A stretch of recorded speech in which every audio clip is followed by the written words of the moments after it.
This podcast is brought to you by Infinite Resources, a local staffing agency connecting diverse job candidates in central Iowa companies. Amplified. Welcome back to Black and Privileged in America podcast, power, love, and money conversations to help Black people navigate today's landscape, supported by Infinite Resources. Catch Black and Privileged in America podcast on www.amplifiedsm.com, on our YouTube and social media channels, and everywhere you listen to podcasts. Today, our guest is Dr. Ian Roberts, Superintendent of Des Moines Public Schools, the largest school district in the state of Iowa. Dr. Ian Roberts brings with him a wealth of experience and a unique perspective on navigating education in these turbulent times. Today, we'll delve into his philosophy and his approach to his new position, exploring how he plans to address the challenges facing our education system. So let's dive in and hear from the man himself. Greetings, Dr. Robert. Greetings, and thank you for having me. I am thrilled and excited to be here.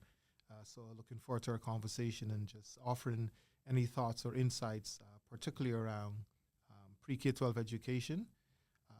When I looked at sort of the theme of what you wanted to talk about today, I was intrigued. And so here I am with lots of excitement. Thank you. I'm excited too. And I will just begin with the fact that at the time of our recording today, we are 24 hours after the announcement of Terry Caldwell Johnson's resignation from the board of the school board.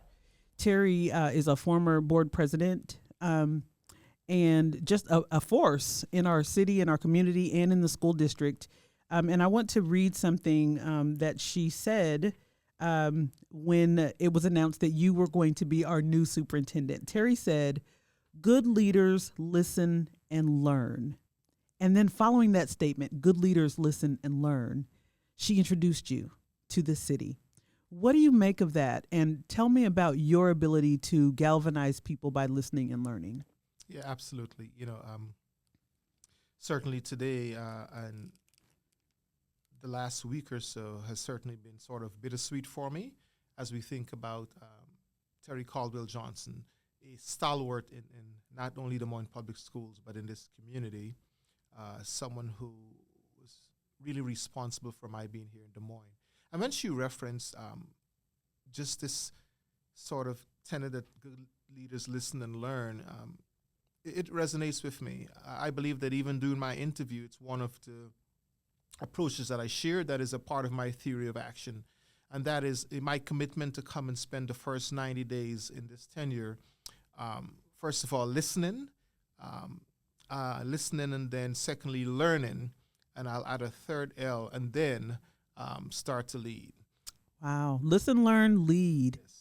Wow. Okay, keep going. Yeah, I think I characterize that as the 3 L's of any exceptional leader's 90-day plan.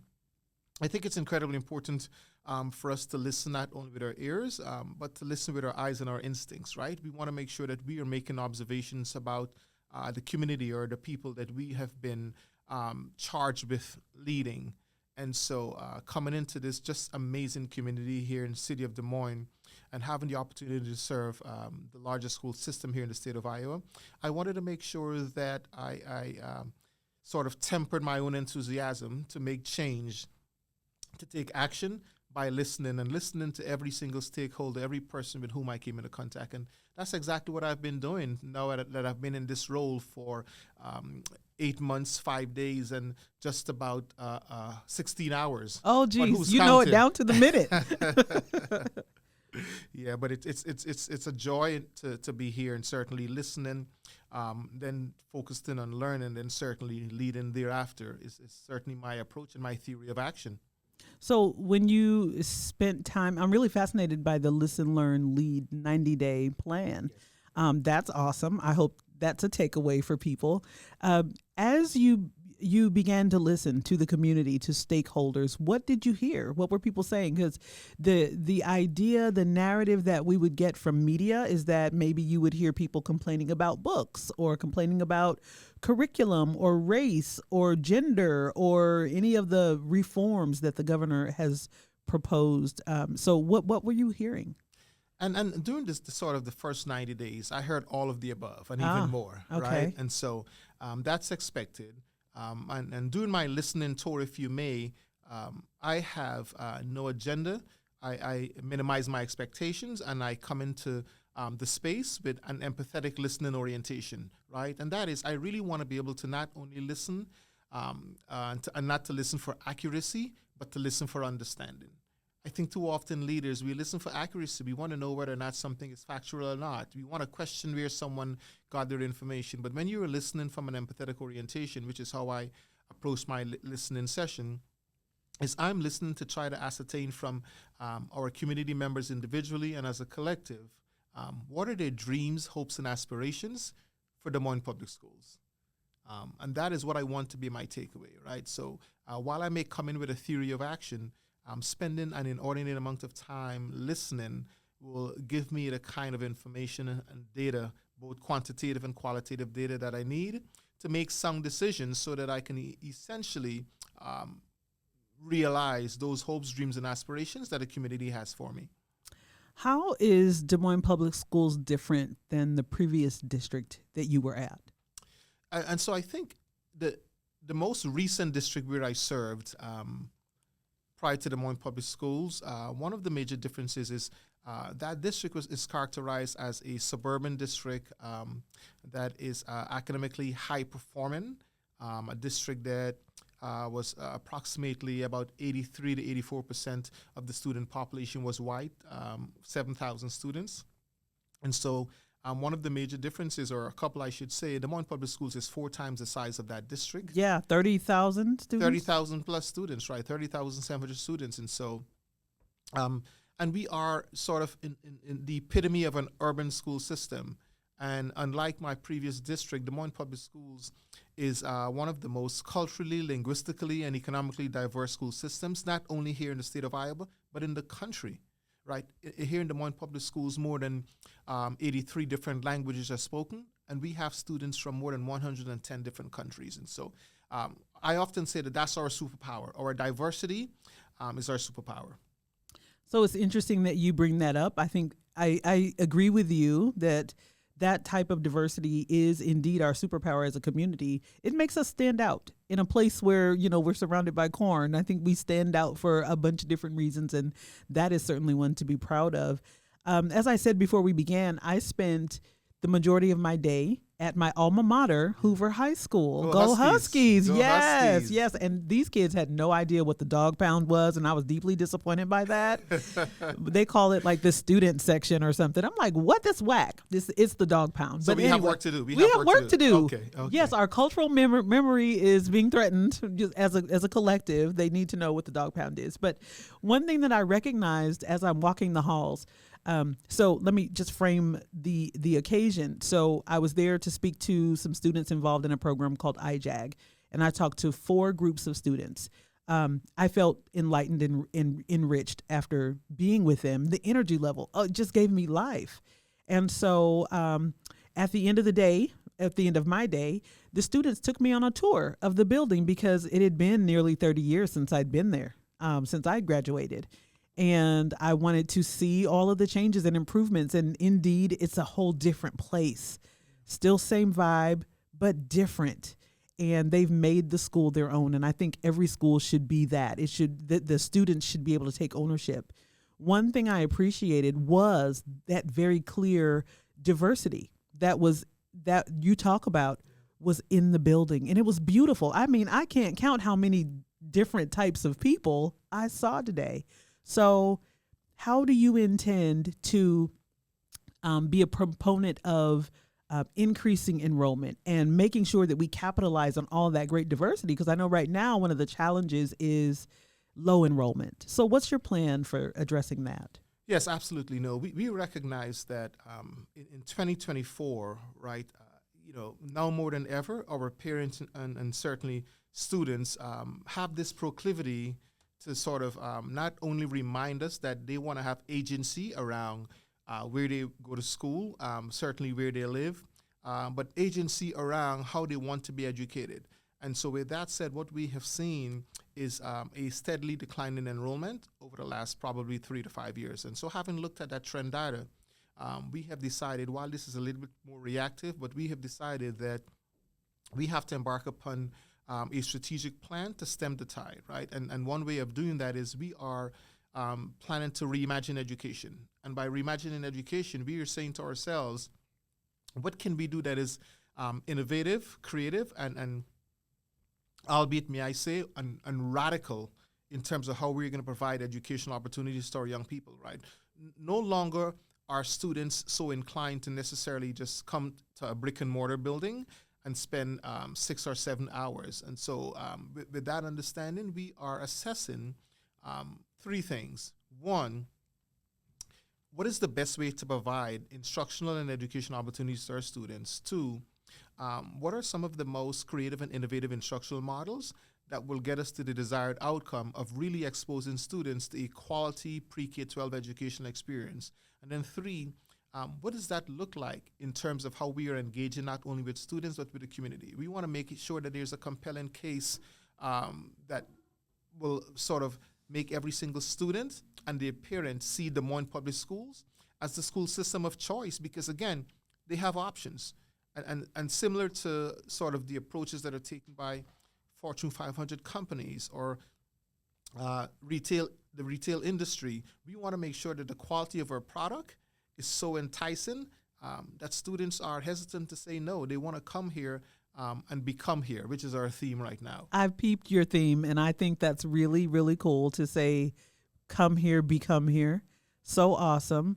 When you say reimagine education, now I want to just go a little bit deeper than that. I want to kind of get in the weeds a bit.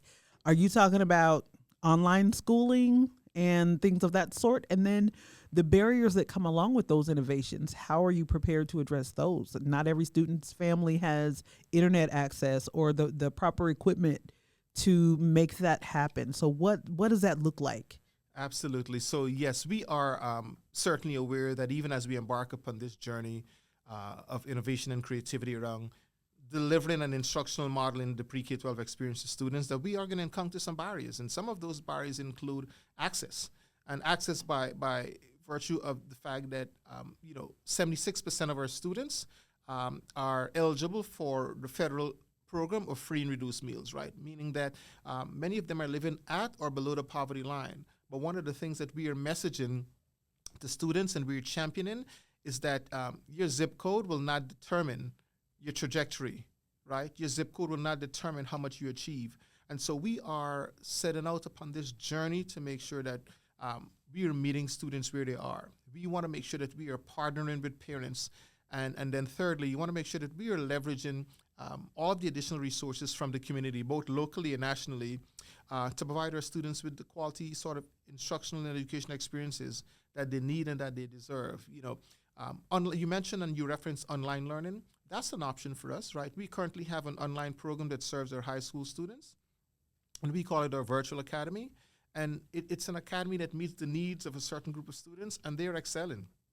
So we just need to find ways not only to build on that, but also to be thoughtful about how are we providing instruction to students within our school system. And one sort of major change that we're making is we are grounding and anchoring our work in culturally responsive practices, right?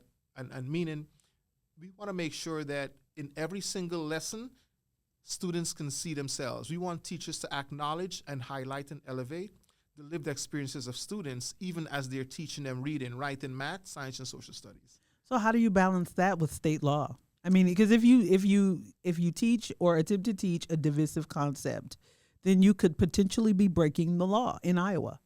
Yep. And race is considered divisive. Issues around sex identity and orientation can be considered divisive. How do you respond to that? Yeah, the response that I've given, and I've been consistent with this, whether I've given that response on at the state's capital or in our school system. And so the response for me is very simple. One, we want to make sure that we are messaging to students the importance of being law-abiding citizens. So we are going to maintain a commitment to follow the law. But what we're not going to do, and this is where you have to find that healthy balance, is we are not going to necessarily adhere or be in compliance with the law to the extent that it compromises the quality of educational experience that our students are having.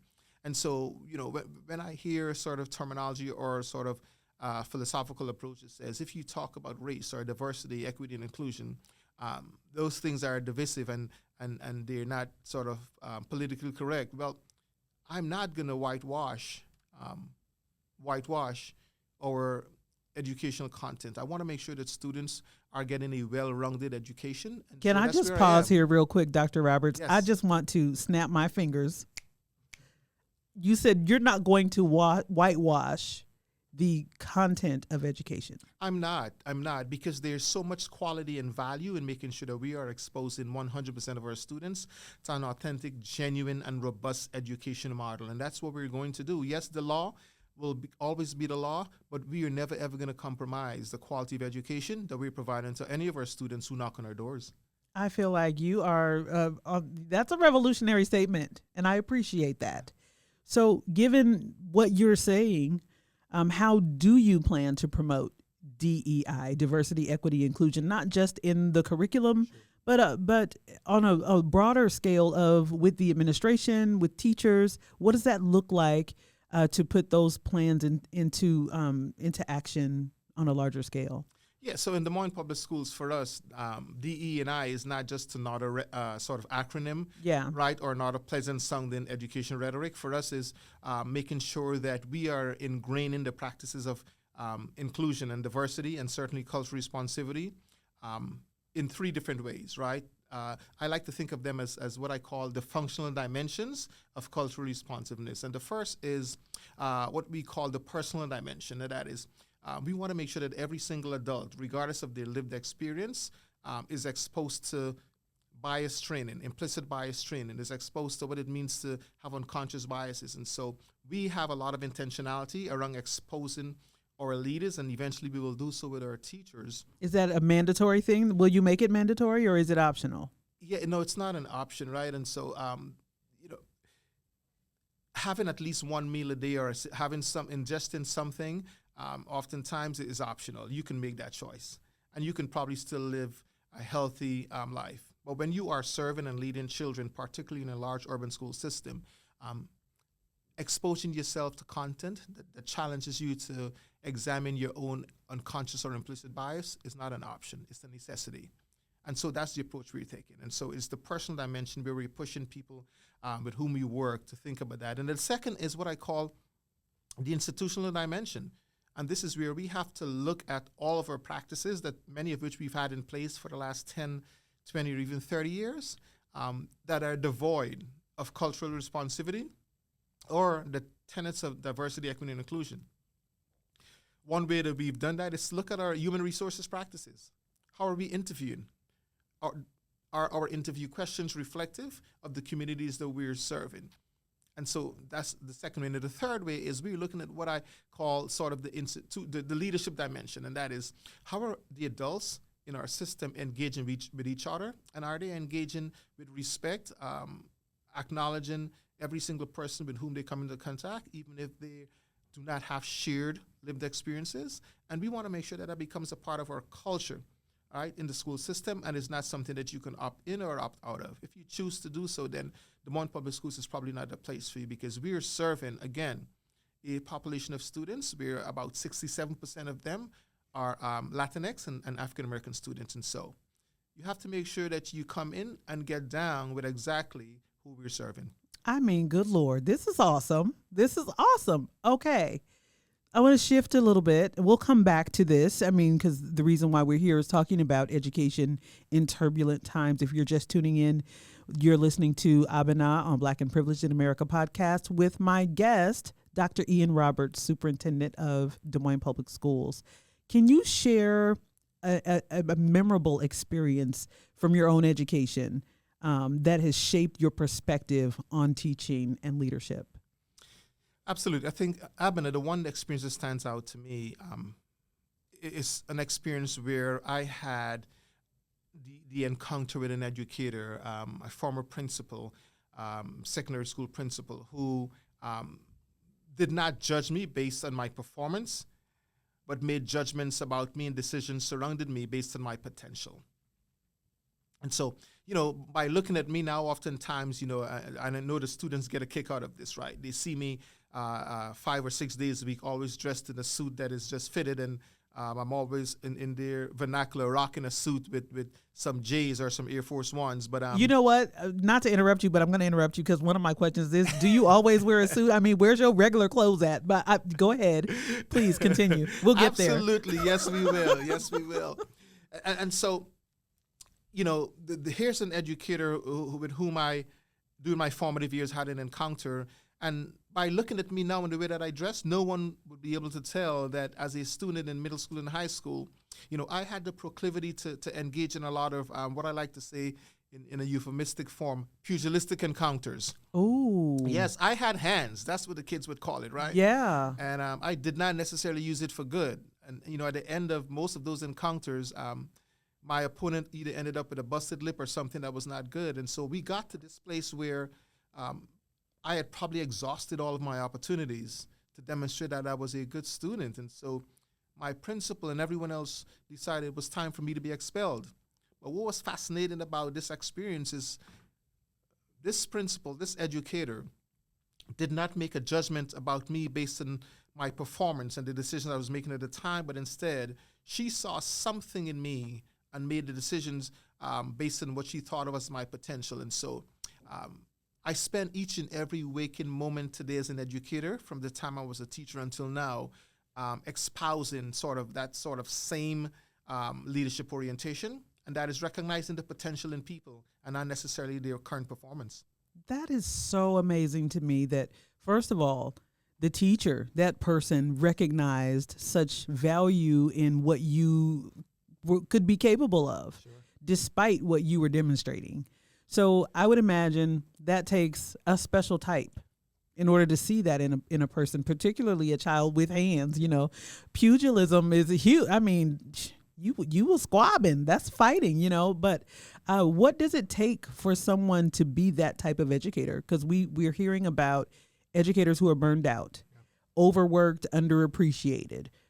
So what is it that we are missing? What can we do to fill in the gap between, the overworked, underappreciated teacher and the one that has the wherewithal to recognize greatness in a student who may not necessarily be demonstrating that greatness? Absolutely, yeah. So shout out to our teachers and our staff and leaders. I mean, to your point, Abena, they are exhausted to the point where, we are seeing how this manifests itself in either folks leaving the profession, or they're not being their best selves. And so I believe one of the sort of important or key elements we need right now during this time of turbulence in the pre-K-12 education system is sound, empathetic leadership.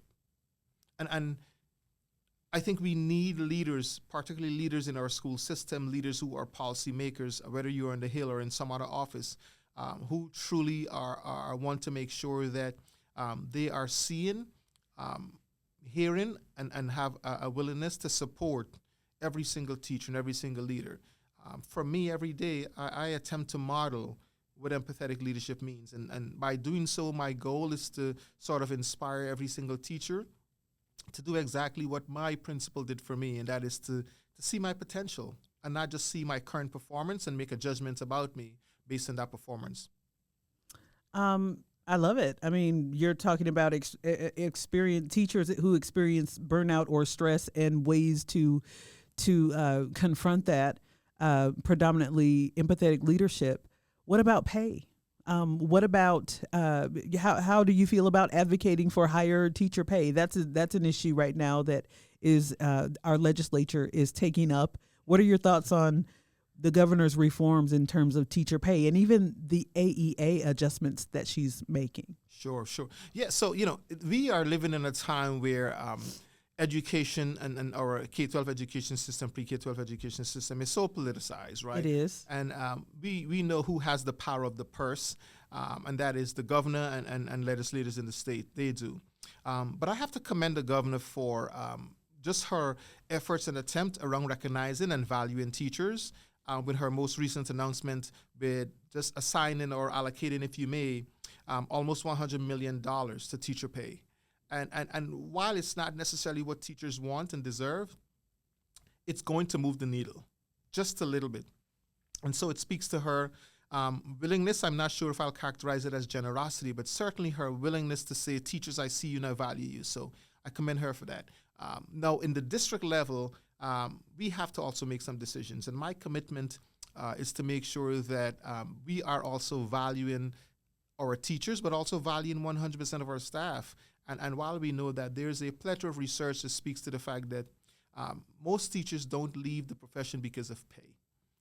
Teachers are truly superheroes. They will work and work and work with just minimal pay. But I recognize that we are living in and existing in an inflationary environment. And every single day I preach and sermonize that we value teachers, and I intend to do that through a reflection of their salary. And so I've come to my school board and we've had this conversation. And while we are now still in the midst of negotiations, and I don't want to speak too much about it, it is my intention as superintendent of Des Moines Public Schools to sort of make a decision and an investment in our teacher compensation that will really and truly show them how much we value them. So stay tuned for that. I will. I think it's going to make a lot of noise, and it's going to really sort of echo that we are a school system, or I'm a superintendent along with my cabinet that want to really put our money where our mouth is. With the prevalence of mass shootings and school shootings, what measures do you believe schools should take, or is our district, Des Moines Public Schools, taking to ensure the safety and well-being of students and faculty and staff? We are about a little more than 2 months since the Perry High School shooting, and that was really those are our neighbors, that rocked the district. It rocked the community, the state, and nationally. So what's the plan? It did. Abena, probably 25 or 30 years ago, school superintendents, if you had to ask them what were their top 3 priorities, they will probably talk a lot about instruction, reading, writing, and math. And security, or school security and safety, would never be in the top 5 or 10. Conversely, today, if you had to ask me about my top 3 priorities, I would likely say safety and security is one of them. And because of this sort of awareness, we are being conscientious about ensuring that we erect a safety infrastructure that rivals any safety infrastructure of any school system in the country. And so while I tend to be somewhat reserved about discussing our safety and security protocols publicly, here's what I want to share. We've invested over $10 million this year alone in shoring up our safety and security system. And so there are 3 things that we have done thus far. 1, we have hardened our physical spaces in terms of our school buildings. And the way we've done that is we have invested in what is called impact resistance film, and we've placed those on the first floor windows, right, of our schools. And that is having looked at a lot of the data of so many of the mass shootings, and we've seen how a lot of mass shooters have either entered buildings, which tells us that now, because of that impact resistance film, it will take a lot of effort for someone to break through one of our first floor windows, especially those that are closest to the entrances. Secondly, with new technology that is at our fingertips, we have invested in artificial intelligence as a part of our safety and security measures. And so what we have are cameras that are weapon detectors. And so attached to our cameras, and again, we have more than 3,500 cameras in Des Moines Public Schools. And so with each of those cameras, eventually what we're going to have is that weapon detection system that allows us to be able to detect weapons up to about maybe 75 meters away from any school building. And then third and finally, when I think about safety and security of our school systems, I want to think about the emotional safety and the social, emotional well-being of our teachers and our students. And so we want to make sure that we are investing in taking care of their mental health and social emotional well-being. And so in school year 24-25, we are going to have a social emotional learning curriculum that allows us not only to expose our students to this content, but to take care of the social emotional well-being of our teachers and adults. So safety and security of every single student, teacher, and staff. I'm talking about both physical safety and psychological safety. Are high on our list of priorities. It sounds like it, and I thank you for sharing what you could, sure, while still maintaining that ability to, not tell all the deets. But thank you for sharing what you did share. So I reached out to my Facebook audience. Yes. I have a robust Facebook audience, and they don't mince words and they don't shy away from a challenge. I asked them a question. I asked them, if you could have a conversation with Dr. Roberts, what would you ask him? So I got back a few responses. Uh-oh. Yeah. And I want to give you some of the questions. I won't give you names, Okay. but I'll give you some of the questions. And I'm going to read it verbatim. Yes. All right. So the first question that I got back for you is, why is he cutting elementary school band and orchestra? Why do so few schools have library staff?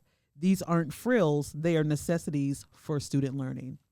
Absolutely. And those are both excellent questions. And so I think, again, there's some misinformation there, and I'm always happy to clarify. And so what we've decided to do this year is to move not our elementary school music. We will still have elementary school music in all of our elementary schools in school year 24-25. What we've decided to do is to remove band and orchestra from 5th grade and put it towards our middle schools in 6th, 7th, and 8th grade. And here is why.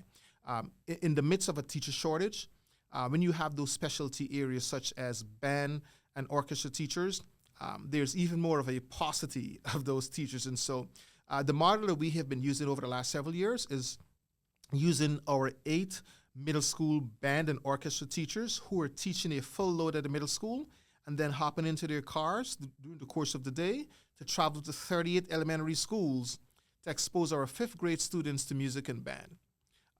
We are probably the only school district here in Central Iowa that offers such a robust music offering in grades K through 12. And so we are maintaining a music program in grades K through 5, but what we've decided to do is we've moved our band and orchestra program from 5th grade to 6th grade, which means that we are shoring up our middle school band program, which will eventually ensure that we maintain strong and solid band programs at our high schools. But even in making that decision, Abena, what we've decided to do is to explore opportunities with our community partners. And here's what we're offering instead to parents and students that hasn't been offered in recent years. We are going to have a summer program or summer band camp to have music and orchestra offered to 5th graders with one of our community partners, and this will be free to parents and free to students, right? Again. Oh, that's kind of cool. Yeah, putting our money where our mouth is. Yeah. And additionally, during school year 24-25, our plan is to offer an after-school band and orchestra program to those 5th graders, right? So while it's always difficult to make decisions that removes any opportunity or resources from students, we are not just pulling resources away. This has been a long, hard thought-out decision, and we're shoring up our middle school programs, retaining our teachers who are becoming burnt out, those 8 band and orchestra teachers, and still offering some other opportunities, right, for our elementary school students, particularly those in 5th grade. And in terms of my response to the next question about cutting library associates, well, library, and I'll just throw in the community, school coordinators. Yes, thank you. I couldn't think of the name, but community school coordinators and librarians. Where are you with that? Yeah, so we have sort of reimagined what the community school coordinator's position looks like. When the community schools coordinator's position came into place in 2008 was the very first time. We had a model where one community schools coordinator was responsible for a feeder pattern of elementary schools, middle school, and high school. There were only 5. That position has evolved because we recognize that there's a great opportunity for us to strengthen our partnership between the school district and communities. And so when we receive, amongst all of the other districts in the country in 2020, a very generous federal funding through what is called the ESSERS funds. Mm-hmm. What my predecessor and team did at the time is they hired additional community schools coordinators using the ESSERS funds. But remember, any grant funding has a time limit. It does. Grants have a time limit. And so everyone who not only made the decision, but the community schools coordinators who were hired as a part of the ESSERS funds knew, and there's communication that shows that they were also aware that in 2024, in June of 2024, the position will sunset. And so that's where we are. Once this came across my desk, I would say now about 3 months ago, one of the first things that I did is to thought about, one, we see their value. So we have to find ways to maintain the program. 2, I understand that these are teammates who've done amazing work over the last several years, and I want to see how we can explore ways to keep them. And so I have literally been beating the bushes with partners, revisiting our budgets to make sure that we maintain some of those positions. And so what we did recently is, and this was very public, we cut, I think it was 42 positions, but we cut those positions because we needed to revisit how to fund those positions. And so although we cut those positions, what we did was we brought back 28 of those positions, but using a different funding stream to make sure that we can still not only maintain the community schools or community to school district partnership, but also to show some of our teammates that while we had to make this really tough decision, we value them. And I'm not stopping there. I'm still exploring additional opportunities to see how many more we can hire. Okay. Thank you. Thank you for that. Another question from my Facebook audience is, how can we better help as parents to combat the blatant and constant attacks on our public school system? How can we raise awareness effectively as parents to the rising hate being circulated amongst our youth within themselves and against others? Yeah, absolutely. And that's one of the questions that certainly really inspires me to think about how important this adage that it takes a village is. All right. And so we want to make sure that as a public school system, we are creating more opportunities for parents to be able to come in and sit down and dialogue with us.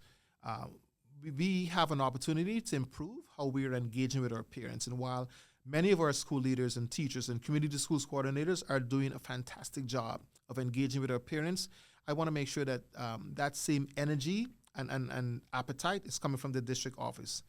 Secondly, how can we engage with parents to make sure that they are sort of dispelling this pernicious myth that public schools are, these terrible places, and every single student and parent should consider a private school or a charter school option?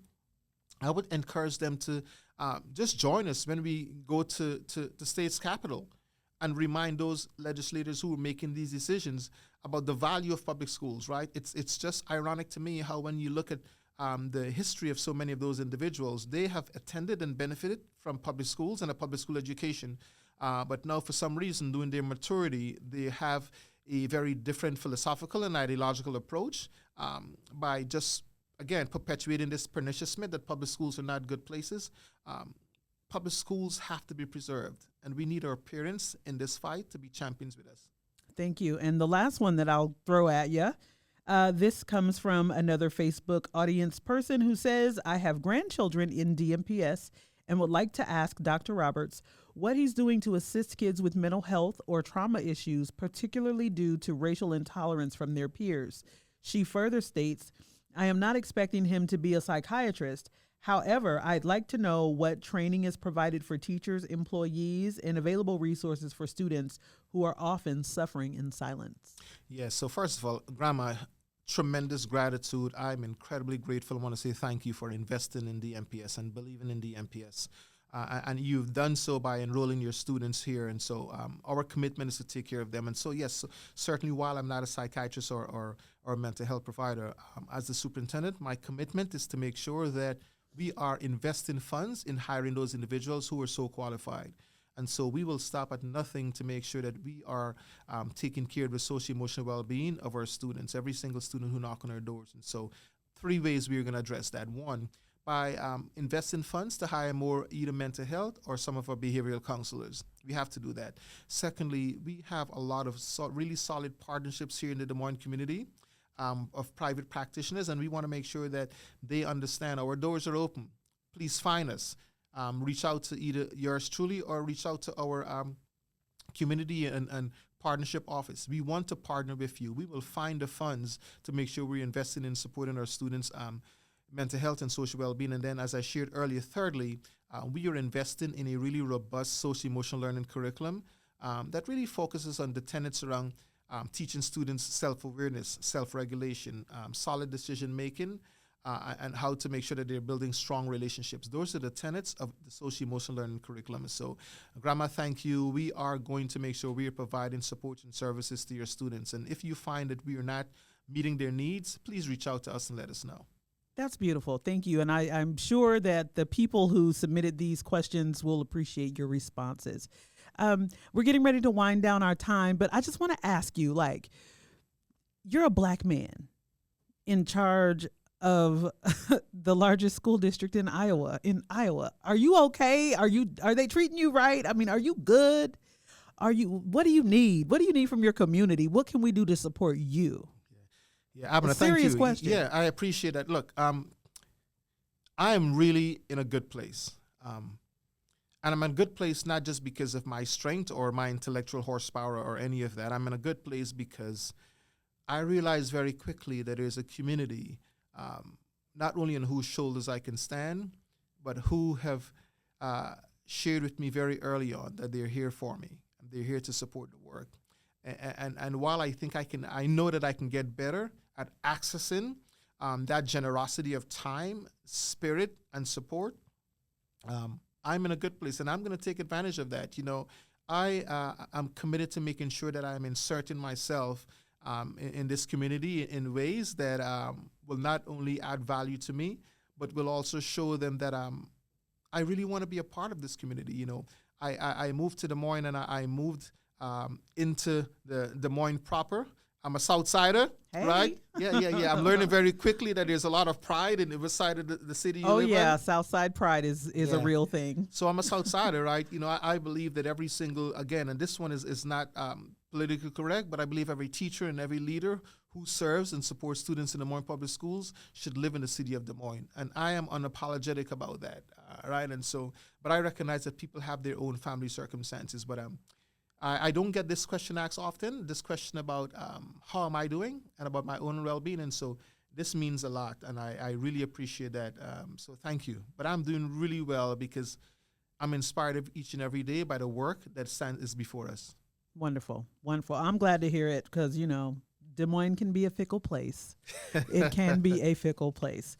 So you said that if our audience has questions, they could reach out to you directly or to the proper points of contact within the district, correct? Absolutely. Yeah. Certainly, there's so many people, and you get on our website, you have a lot of email addresses and point of contact that you can reach out to. But again, I always want to hear from community members, and so reach out to me directly. Reach out to the superintendent directly, and I always make this commitment. I will get back to you within no more than 48 hours. I'll get back to you. Even if I don't have the answers, I'll find the answers or direct you to someone who does. Amazing. Okay, so our tradition here at Black and Privileged in America podcast is to ask our guest about a book that they are reading. So what are you reading now, or what have you read recently that has touched you, changed you, challenged you, moved you, that you'd like to share with our audience? Maybe a title, the author, and a quick gist of what the book is about. Yeah, so both books that I have read in the last 3 weeks or so, one that I'm rereading now, are both books that I've read at least 3 or 4 times. And one of them is titled The 4 Agreements. And the 4 Agreements, it's a quick read, it's a powerhouse read. The 4 Agreements is certainly guided so much of how I show up each and every single day, right? Talking about just being impeccable with your words and never personalize anything. I think those are quality sort of tenets for any leader to possess. And the second book that I'm reading or rereading is one that I have authored myself. And this is one that I'm rereading it because there is a group of adults, teachers in the district that have asked me to do a presentation with them. And it's titled Radical Empathy in Leadership. And it's titled Radical Empathy because my push and my philosophy is while we know we've seen a lot of positives that comes out of individuals leading or living a life of empathy, I think people don't necessarily take an empathetic orientation seriously. And so what I've said is, while you're being empathetic, I want you to be radically so. Right, I want you to embrace and engage in an empathetic orientation differently. And this book actually is a result of 8 years of research, of interviewing teachers and school leaders and staff from around the country. And in the book, I've captured, in the form of essays, the stories of more than 50 different teachers and school leaders in urban school systems, and highlight their experiences, and then talk about what it means to me in terms of leading a journey as a radically empathetic leader. So both of them I'm rereading at this time. That's really cool. I think as a writer myself, it's important to read our own stuff. It really is. And I'm going to get your book. And empathy is a skill set, and that's something that people don't realize. It can be innate, but it is a skill to be developed. So yeah, that's great. It is, absolutely. Thank you, Abena. Building on that, I like to say that empathy is a muscle that you can develop and grow. Just like any other muscle that you work and develop, you can develop empathy. Wow. Awesome. I also have a book recommendation. Mine is Keeping Black Boys Out of Special Education by Dr. Juwanza Kunjufu. It's a guide on kind of the history around how Black boys end up in special education or classified as being a part of that class or whatever it looks like in their schools, and some education around what to do about it. So I recommend that book, and I appreciate you being here, Dr. Roberts. Abena, thank you for having me. I look forward to come back at some other time. I know that the Des Moines community, I'm here, I'm invested, I'm a part. Thank you all for having me. You're amazing. Thank you. Well, friends, as we come to the close of this enlightening conversation, I extend my deepest gratitude to Dr. Ian Roberts for his profound insights and commitment to transforming our education system. His vision for improving student outcomes and leadership development, among many other things, can serve as a guiding light in these turbulent times. Carry forward the vision and the wisdom shared today. This conversation doesn't end here. Keep engaging, keep questioning, keep striving. Thanks for listening. Until next time. This podcast is brought to you by Infinite Resources, a local staffing agency connecting diverse job candidates in central Iowa companies. Amplified.